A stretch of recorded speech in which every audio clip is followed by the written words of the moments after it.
Subscribe कीजिए हमारे channel को और बेल आइकन को दबाइए हमारी लेटेस्ट वीडियो सबसे पहले देखने के लिए। नमस्कार, मैं हूं दिनेश लाल यादव निरहुआ और आप देख रहे हैं मुजफ्फरपुर जनता की आवाज। राष्ट्रकवि रामधारी सिंह दिनकर की 48वें पुण्यतिथि के अवसर पर भूमिहार ब्राह्मण सामाजिक फ्रंट द्वारा सभा आयोजित कर भावभीनी श्रद्धांजलि अर्पित किया। स्थानीय लंगट सिंह महाविद्यालय स्थित दिनकर जी के प्रतिमा स्थल पर आयोजित श्रद्धांजलि सभा की अध्यक्षता फ्रंट के जिला संयोजक प्रोफेसर अरुण कुमार ने किया। इस अवसर पर श्रद्धा सुमन अर्पित करते हुए पूर्व मंत्री अजीत कुमार ने कहा कि दिनकर जी का संपूर्ण जीवन राष्ट्र को समर्पित था। उन्होंने अपनी लेखनी के द्वारा न केवल स्वतंत्रता आंदोलन में वीर सपूतों का मार्गदर्शन व उनका जोश बढ़ाया, बल्कि देश को नया राह भी दिखाया। उन्होंने कहा कि दिनकर जी वर्षों तक मुजफ्फरपुर को एक प्राध्यापक के रूप में तथा देश को एक कुशल सांसद के रूप में अपना योगदान दिया है, जो स्मरणीय है। हिंदी साहित्य के क्षेत्र में उन्होंने अद्भुत काम किया। उनका काव्य संग्रह रेणुका, हुंकार और रसवंती आज भी सामाजिक चेतना को जगाती है। दिनकर जी का प्रबंध काव्य की रचना कुरुक्षेत्र, रश्मि, रथी तथा उर्वशी हिंदी साहित्य को ऊंचाई प्रदान किया है। श्री कुमार ने कहा कि दिनकर जी ने हिंदी साहित्य में न सिर्फ वीर रुपए के काव्य को एक नई ऊंचाई दी, बल्कि अपनी रचनाओं के माध्यम से राष्ट्रीय चेतना का भी सृजन किया।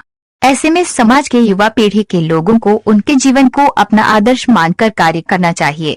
मुजफ्फरपुर जनता की आवाज के लिए राहुल रंजन की रिपोर्ट। देश के महानायक राष्ट्र कवि रामधारी सिंह दिनकर जी का आज 48वां पुण्यतिथि है।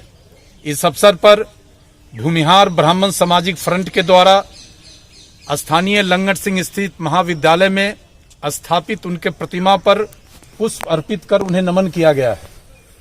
आपको बताना है कि आज रामधारी सिंह दिनकर इस देश के लिए, इस दुनिया के लिए कितना उनका लेखनी, उनका विचारधारा, उनका त्याग बलिदान कितना अहम हो गया है कि आज कोरोना संकट में हम पूरा विश्व त्रस्त है। ऐसे में महान स्वतंत्रता सेनानी, हिंदी साहित्य के जादूगर, कवि श्रेष्ठ और पूरे जीवन देश के लिए, दुनिया के लिए संघर्ष करने वाले हमारे राष्ट्र कवि हम सब के लिए आदर्श हैं। और आज उनके पुण्यतिथि पर इकट्ठा होकर हम लोगों ने समाज को संदेश देने के लिए यह श्रद्धांजलि सभा आयोजित कर उनको नमन किया है कि दिनकर जी पूरे जीवन समाज के लिए, राष्ट्र के लिए, दुनिया के लिए अपना जीवन न्यौछावर किया। उनके एक एक पल उनके जीवन का हम सब के लिए आदर्श है, आगे चलने का रास्ता है। उसको नया पीढ़ी अपनावे और उस पर चलकर आगे बढ़े।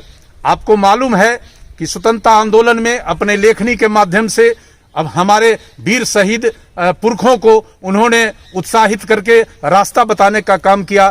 जब चीन की देश आजाद हुआ, चीन से लड़ाई हुआ, उस समय भी उनकी अहम भूमिका उस लड़ाई में अपनी लेखनी के माध्यम से हुआ। और इतना ही नहीं, जब कभी वो प्रधानमंत्री पंडित जवाहरलाल नेहरू से मिलने दिल्ली जाते थे तो ये पहला व्यक्ति बिहार के थे जिनको रिसीव करने के लिए पंडित जी बाहर आते थे। तो ये हम सब के लिए एक प्रेरणा के स्रोत हैं, हम सब के भगवान हैं। हम सब आज के डेट में इनको श्रद्धा सुमन अर्पित करते हुए इनके बताए हुए मार्ग पर चलने का संकल्प लेते हैं।